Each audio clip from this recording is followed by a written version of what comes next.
জেরিন যে পিকগুলো আমাকে দিয়েছিল ওগুলো একদম রিয়েল। আর আবিরের সাথে কথা বলে রুম থেকে বের হবার পর মেঘ সবার প্রথমে তোর সাথে কথা বলেছে। তারপরে ওই দিন আবিরের সাথে মেঘের কি কথা হয়েছিল সেটা তুই কিছুটা হলেও জানিস। আর পিকগুলো তো স্পষ্ট দেখা যাচ্ছে তুই কিছু একটা নিয়ে ভীষণ রেগে আছিস। এবার বল ওই দিন কি হয়েছিল। দেখ, আমি মেঘকে অনেক বিশ্বাস করি, আমি জানি ও কখনো কোনো ভুল কাজ করতে পারে না, কিন্তু এখানের কোনো মানুষ যাতে আমার মেঘের দিকে আঙুল তুলতে না পারে তাই সত্যিটা সবার শোনা জরুরি। আহানের কথা শুনে সেদিন যা যা ঘটেছিল সবটা আহির বলে দিল। সবটা শোনার পর আহান আরো রেগে গেল। ও আবিরের কাছে গিয়ে ওকে ইচ্ছে মতো মারতে লাগলো। তারপর ওর গার্ডকে ফোন করে এনে আবির আর সেরেনকে নিয়ে ওদের গোডাউনে চলে গেল। সাথে মিহির আহির অভিও গেল। সারা রাত কেউ ঘুমোতে পারেনি, সবাই ড্রয়িং রুমে ওভাবেই বসেছিল। সকাল 7টার দিকে আহান, আহির, মিহির আর অভি বাড়িতে ফিরে এলো। এসে আহান কোনো কথা না বলে টিভি অন করলো। টিভি অন করতেই সবার কানে ভেসে এলো ভোর 4টার সময় পুলিশ একটা গোডাউনে রেড দিয়ে প্রায় কয়েক কোটি টাকার ড্রাগস আটক করে।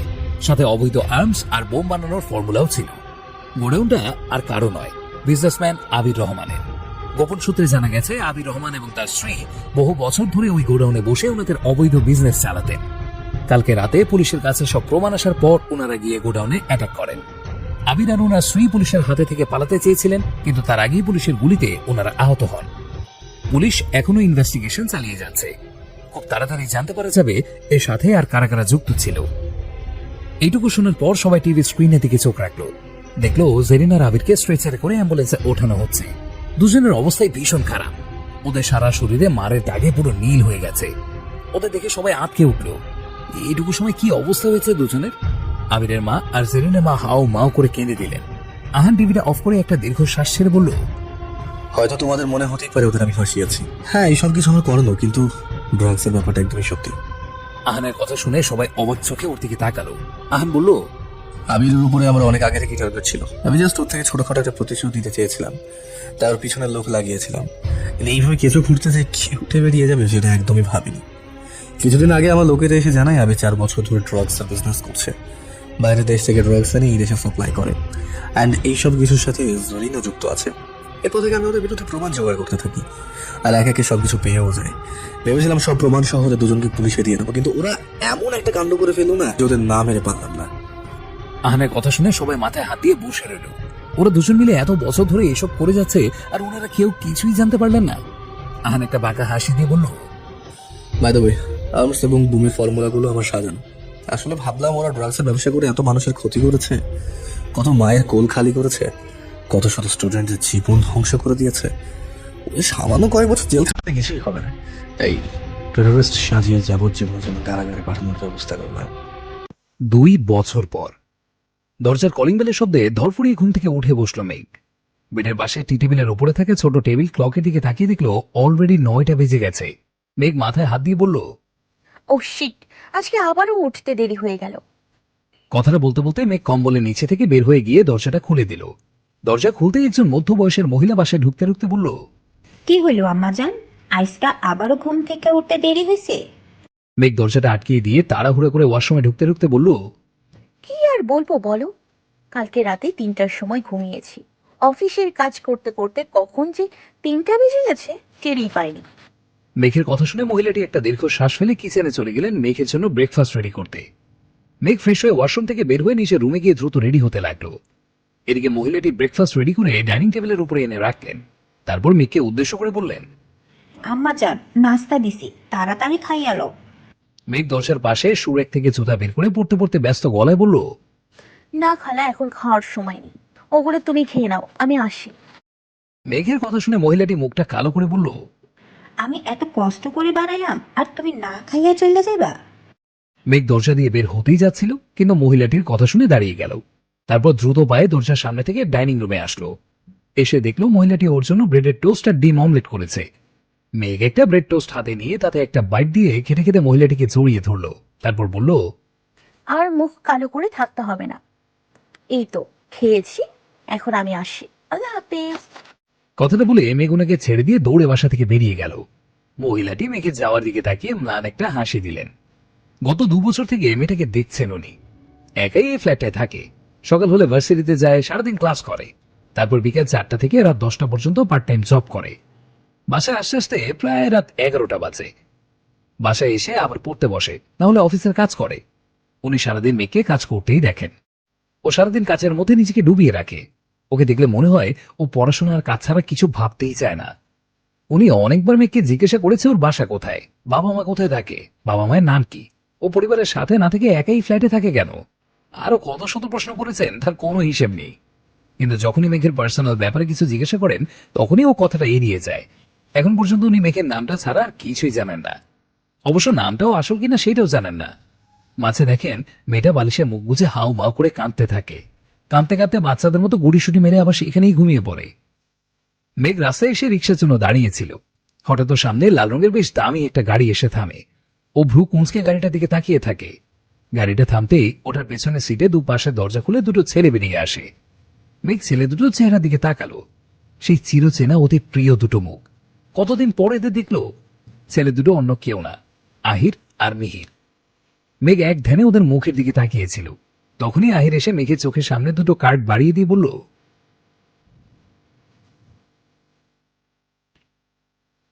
মেঘ কাঁপা কাঁপা হাতে কার্ড দুটো নিল। প্রথম কার্ডটা ওপেন করে দেখলো সেটাতে আহির ওয়েট সারিকা লেখা আছে, আর দ্বিতীয় কার্ডটায় মিহির ওয়েট সাইফা লেখা আছে। মেঘ কার্ড দুটোর দিকে তাকিয়ে মুচকে একটা হাসি দিল। তারপর আহিরের দিকে তাকিয়ে কিছু বলতে যাবে তার আগেই মিহির ওকে হাতের ইশারায় থামিয়ে দিয়ে বলল, তোর কোনো কথা শোনার ইচ্ছে বা সময় কোনোটাই আমাদের কাছে নেই। সারিকা সাইফা কান্নাকাটি করছিল, বলছিল তুই না গেলে নাকি ওটা বিয়েটাই করবে না, তাই এগুলো দিতে আসলাম। তা নাহলে কোনোদিন আসতাম না। এবার তুই যাবি নাকি যাবি না সেটা তোর ইচ্ছে। মিহিরের কথা শেষ হতে আহির তাচ্ছিল্য হেসে বলল, অবশ্য না কিন্তু আমরা অবাক হবো না। সুখ শান্তি কেড়ে নেওয়া তো আর তোর পুরনো অভ্যাস। আহান, পুরো লাইফটা তো 2 বছর আগে হিল করেছিস, এখন না হয় আমাদেরটাও করবি। কথাটা বলে আহির আর এক মুহূর্ত দাঁড়ালো না, সোজা গিয়ে গাড়িতে বসে পড়ল। মিহিরও গিয়ে গাড়িতে উঠে বসে পড়ল। ওর উঠতেই গাড়িটা দ্রুত চলে গেল, আর পেছন থেকে একজোড়া অশ্রুসিক্ত চোখ সেদিকে তাকিয়ে রইল। রাত 10টা। ছাদের এক পাশে রেলিংয়ে বাইরে থেকে পা ঝুলিয়ে বসে আছে সাইফা। শূন্য দৃষ্টিতে তাকিয়ে আছে সামনের অন্ধকারের দিকে। চারপাশে কি হচ্ছে সেদিকে ওর বিন্দু মাত্র খেয়াল নেই। আপাতত ও নিজের ভাবনায় মগ্ন। হঠাৎ কেউ এসে সাইফাকে পেছন থেকে জাপটে তুলে কোলে তুলে ছাদের ভেতরে এনে দাঁড় করালো। আকস্মিক ঘটনায় সাইফা হকচকিয়ে উঠল। তারপর সামনে তাকিয়ে দেখলো ওর সামনে রাগী লোক নিয়ে মিহির দাঁড়িয়ে আছে। সাইফা একটা শুকনো ঢোক গিলে কাঁপা কাঁপা কণ্ঠে বলল, তুমি এত রাতে এখানে এখনো যাওনি?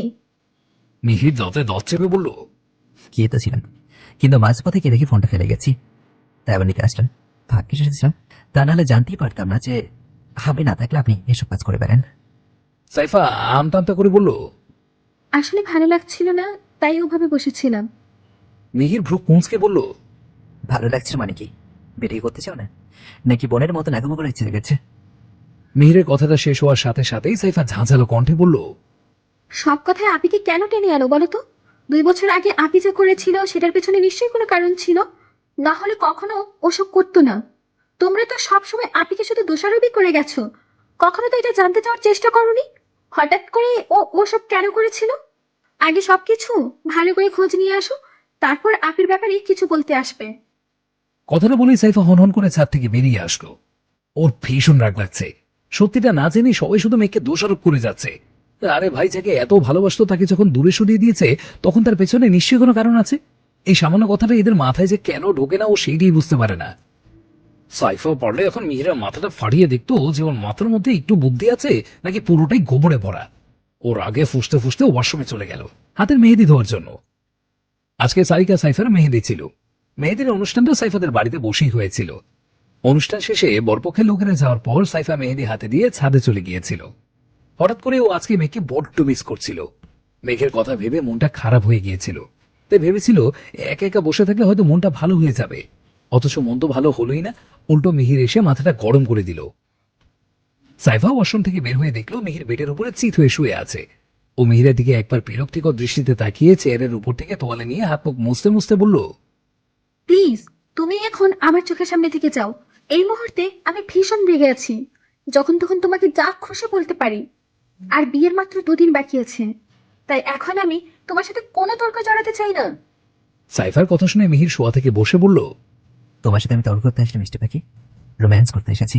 এখন আমার খুব প্রেম প্রেম পাচ্ছে, তাই ভাবছি তোমার সঙ্গে একটু প্রেম করব। সাইফা ওর হাতে থাকা তোয়ালেটা মিহিরের মুখের উপরে ছুঁড়ে মেরে বলল, তোর প্রেমের গোষ্ঠী কেলাই, তুই এক্ষুনি বের হ আমার রুম থেকে। মিহির বসা থেকে দাঁড়িয়ে তোয়ালেটা বেডের উপরে রেখে সাইফার দিকে এক পা করে এগুতে এগুতে বলল, ছিপু, নিজের হাজব্যান্ডকে এভাবে দ্বৈত করে করতে লজ্জা করছে না তোমার? সাইফা ঝাড়ি মেরে বলল, লজ্জা কেন করবে? তুমি এখনো আমার হাজবেন্ড হওনি। আমাদের বিয়ে আরো 2 দিন বাকি আছে, আর এই 2 দিনে যা কিছু হতে পারে।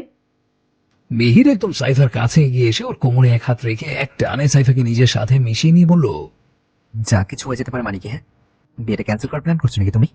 সাইফা একটা ছিল হাসি দিয়ে বলল, আমি তো মেগা পেরে বোন, সব করতেই পারি।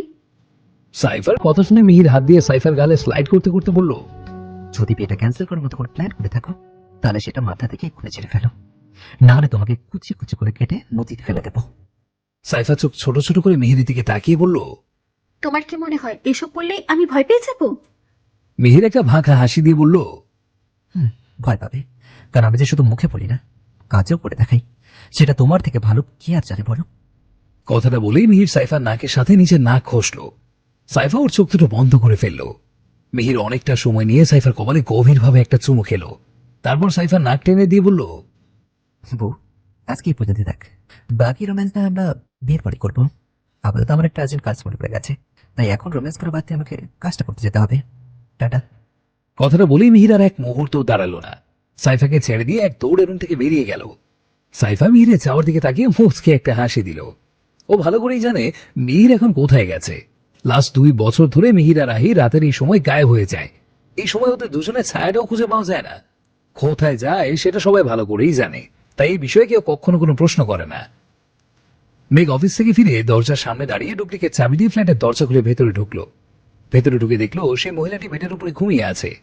মেঘ একটু হাসলো। ইনি মাঝে মাঝে এরকম করে, কাজ শেষ হয়ে যাওয়ার পরেও এখানে রাত থেকে যায়। সারা রাত থেকে মেঘের সাথে গল্প করে, ওনার মাথায় তেল দিয়ে দেয়, বিলি কেটে দেয়। এমন ভাবে আগলে রাখেন যেন মেঘ ওনার নিজের মেয়ে। উনি যতক্ষণ মেঘের কাছে থাকে ও মায়ের থেকে দূরে থাকার কষ্টটা ভুলে যায়। মেঘ দরজাটা ভেতর থেকে লক করে দিয়ে ওর হাতে থাকা ফাইলগুলো টেবিলের উপরে রাখে। তারপর মহিলাটির কাছে এগিয়ে গিয়ে ওনার মাথায় হাত রেখে মৃদু কণ্ঠে বলে, তাহলে ডিনার করেছো?